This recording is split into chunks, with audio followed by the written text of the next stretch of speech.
Hello friends, जय हिंद। तो एक क्वेश्चन आता है कि वाइल्ड लाइफ एक्ट, भारतीय वन्यजीव सुरक्षा अधिनियम, Indian wild life protection act India में कब आया था। तो ये बहुत सारे एग्जाम में पूछा जाता है और हमेशा संभावना होती है इसके पूछे जाने की।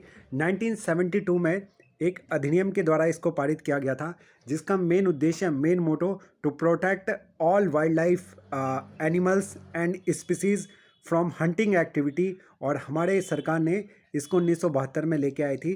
ठीक है, भारतीय वन्यजीव एवं सुरक्षा अधिनियम 1972।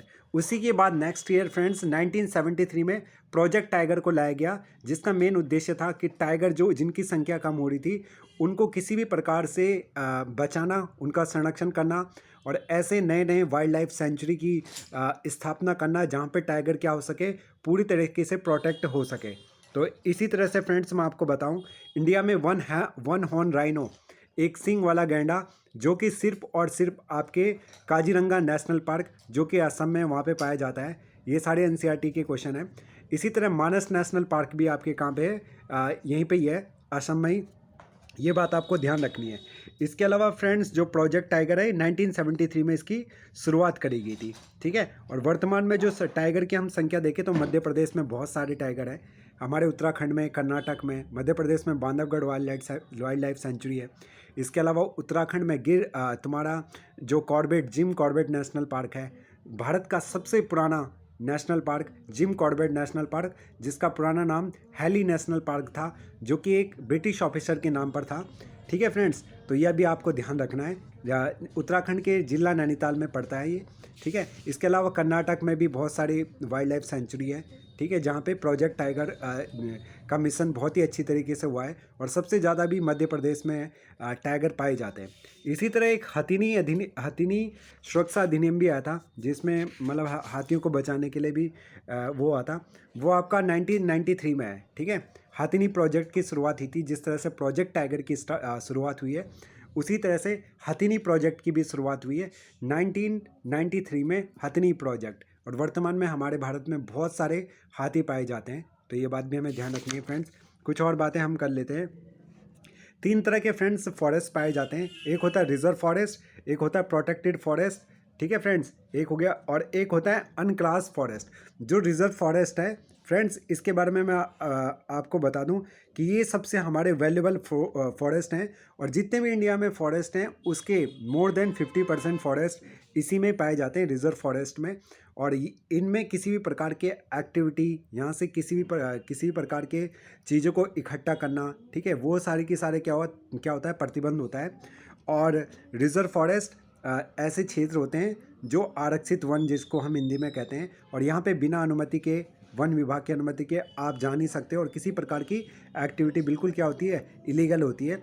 दूसरे आते हैं प्रोटेक्टेड फॉरेस्ट। प्रोटेक्टेड फॉरेस्ट के बारे में बता दूं, almost 1/3 of the total forest area of India, one third का मतलब हो गया 33.33। तो ये फॉरेस्ट पाए जाते हैं। As declared by the forest department, this forest land are protection from any further depletion. तो किसी प्रकार के क्या करने से, इनको छेड़खानी करने से यहाँ पे मनाही होती है। और फिर आते हैं अनक्लास फॉरेस्ट।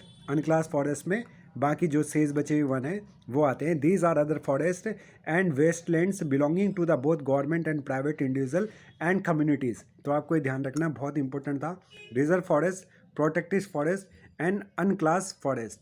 तो अब हम थोड़ा सा आगे देखते हैं इसमें। इसके अलावा एक जो चिपको मूवमेंट है उसके बारे में भी पूछा जाता है। तो चिपको मूवमेंट जो था उत्तराखंड में किया गया था। ठीक है, ये बात आपको ध्यान रखना था।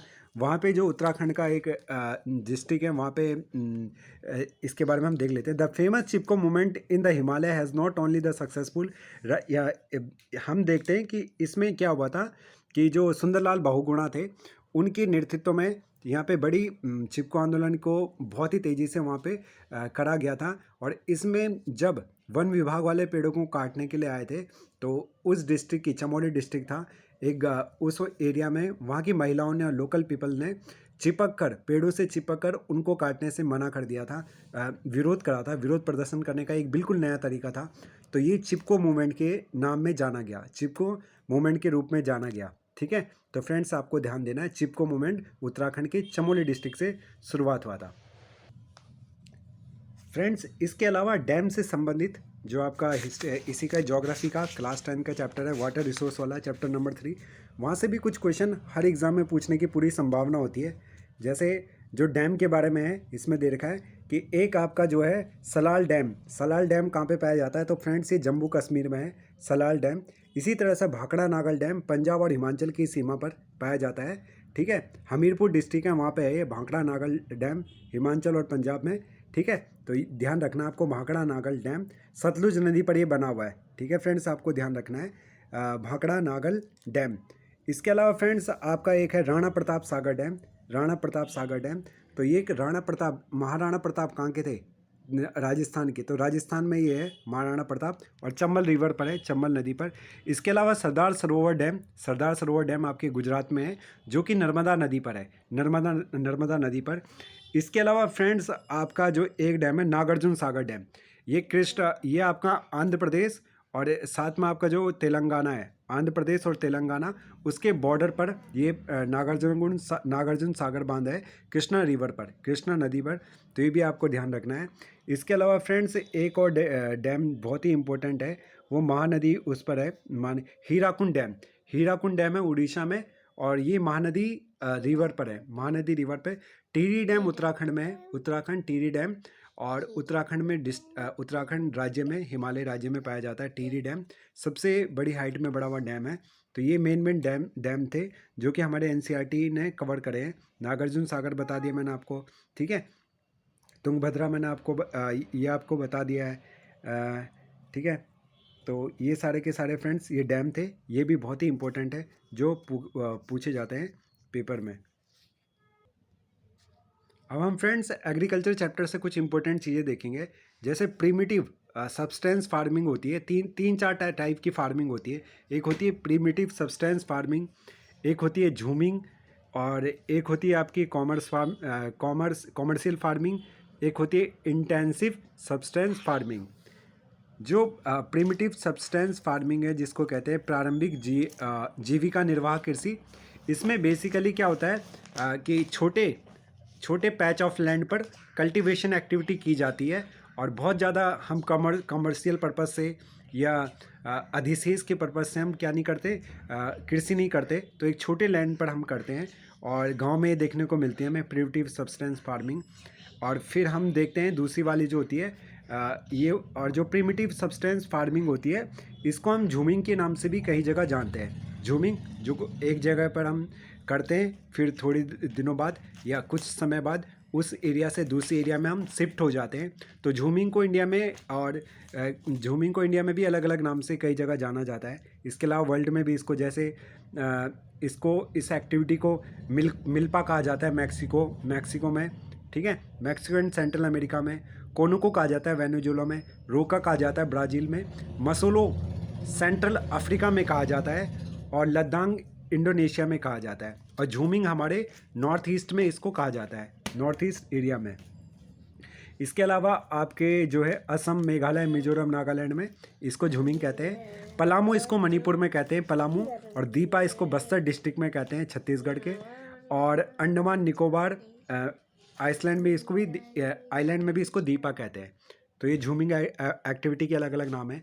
जो इंटेंसिव सब्सटेंस फार्मिंग होती है, ये हमारे यूपी में, हरियाणा में, जहाँ पे हम गहन खेती करते हैं, ठीक है, through the help of modern technology like tractor, like thresher machine, ये लाइक पेस्टिसाइड्स, या अच्छी highly yielding variety of seeds, इन सब की मदद से हम क्या करते हैं, इंटेंसिव फार्मिंग करते हैं। तो ये इसके लिए हमें लेबर की ज़रूरत होती है, और हमें किसकी, मनी की ज़रूरत होती है। अगला वाला जो है कॉमर्शियल फार्मिंग होती है।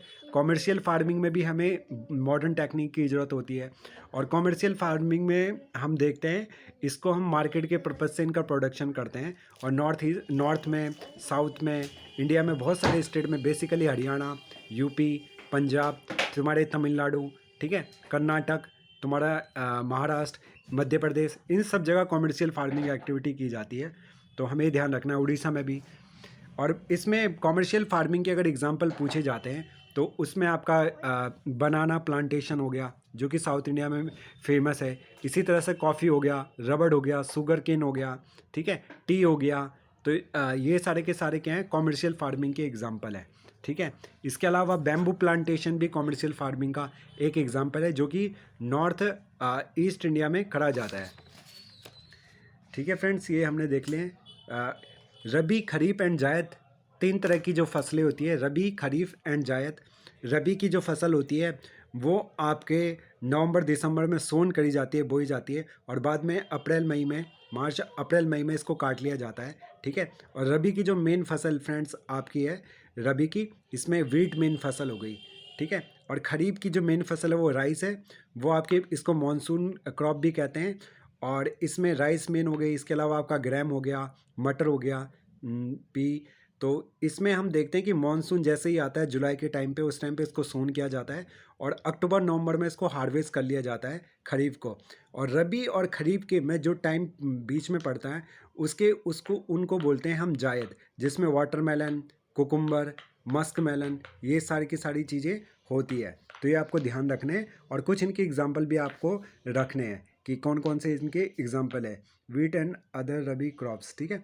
तो हम देखते हैं खरीफ की जो क्रॉप है, खरीफ की क्रॉप पैडी, मेरेजी, जिसको हम मक्का कहते हैं, ज्वार, बाजरा, तुर, मूंग, उड़द, कॉटन, जूट, ग्राउंडनट, ये सारी की सारी क्या है, खरीफ क्रॉप है फ्रेंड्स, ठीक है। ये आपको ध्यान रखना है। अब हम इसमें इसके अलावा कुछ इंपॉर्टेंट देख लेते हैं, जैसे जो राइस है ना, राइस, तो राइस की 3 फसलें, ये बहुत जगह पूछा जाता है ये क्वेश्चन। तो 3 असम और वेस्ट बंगाल और उड़ीसा में जो पैडी है, पैडी धान को कहते हैं, और उसी के अंदर से राइस निकलता है। इसकी 3 फसल होती है, these are Aus, Aman and Boro. Aus, Aman and Boro, ये 3 फसलें होती है किसकी, धान की, पैडी की। कहाँ पे, आपके उड़ीसा में, वेस्ट बंगाल में और असम में। तो ये बात भी हमें ध्यान रखना है फ्रेंड्स, ठीक है। राइस के लिए हमें कैसा चाहिए, 25 डिग्री सेल्सियस से ऊपर का टेम्परेचर चाहिए अगर राइस के बारे में पूछते हैं, ठीक है। और ये हमें एलुवियल सॉइल में बहुत ही अच्छे से ये होती है, ठीक है। इसके अलावा इसको रेनफॉल चाहिए 100 सेंटीमीटर से ऊपर, ठीक है, 100 सेंटीमीटर से ऊपर इसको रेनफॉल चाहिए राइस के प्रोडक्शन के लिए। तो ये कुछ इसके लिए राइस के लिए बातें थी।